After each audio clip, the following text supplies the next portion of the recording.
Step one is done. Now let's get cracking.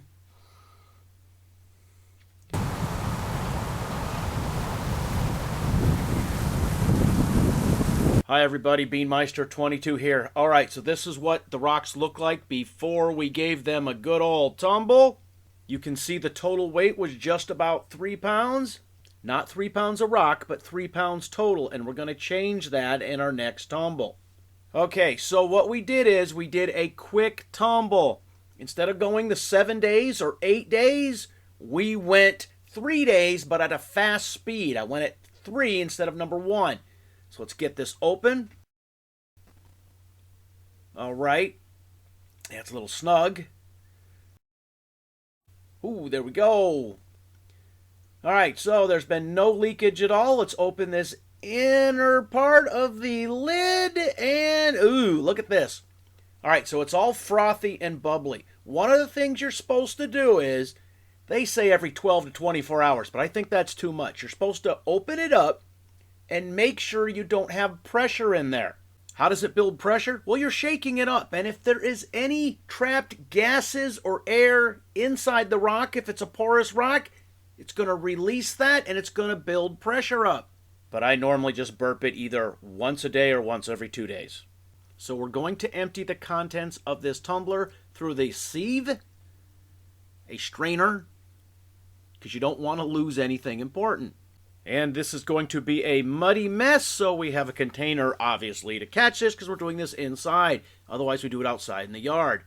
Yeah, it looks like chocolate milk, a little chocolate pudding going on in there, too. All right, so that stuff that looks like mud, that's how dirt's made, you know, crumbled up rock. That's a combination of crumbled up rock, you know, mud, and it's still a little frothy.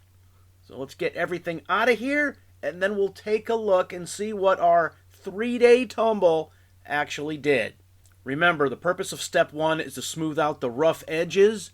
You're not shining it, you're not really polishing it, you're just getting it ready for the polishing process.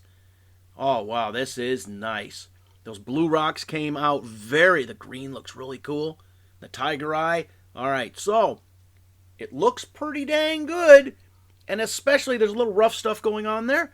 But I mean, really, for a 3-day tumble instead of a 7 or 8-day tumble, we're going to have to try to compare which rock was which. Now, remember, these started considerably bigger than they are now. That one with that nub on there, it was considerably bigger, but we're probably going to lose that because it's going to break off during the tumbling. Oddball things like that, sharp outcroppings and stuff, you're worried about it cracking the rock as well as damaging other rock you're tumbling with. This one's kind of rough. You'll see a few of these still have a little bit of pits and some rough stuff, but really, I'm impressed for a 3-day fast tumble.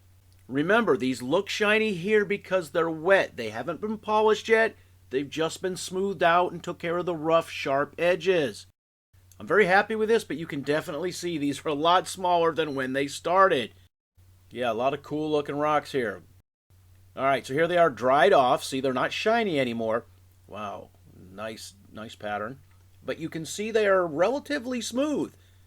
In fact, except for a couple of these that have a little, you know, pitting or roughness still to them, these are pretty dang smooth for 3 days. We're going to probably do a 5 to 7 day tumble for step 2.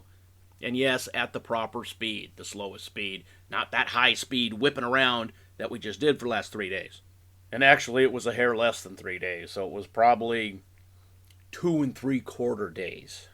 I don't leave the tumbler running if I'm not here.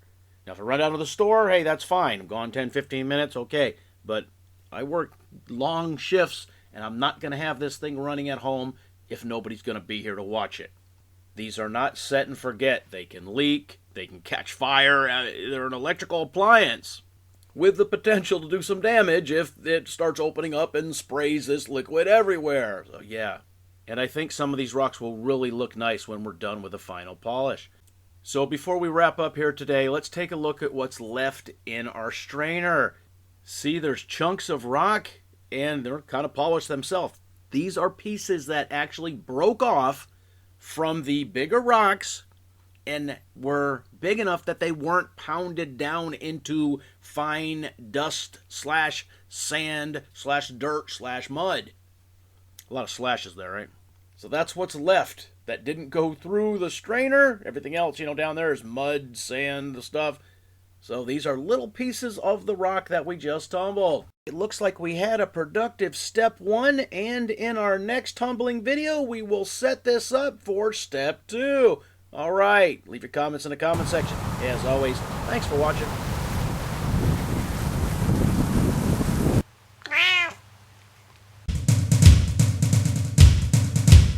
Beanmeister 22, the most dangerous man on YouTube.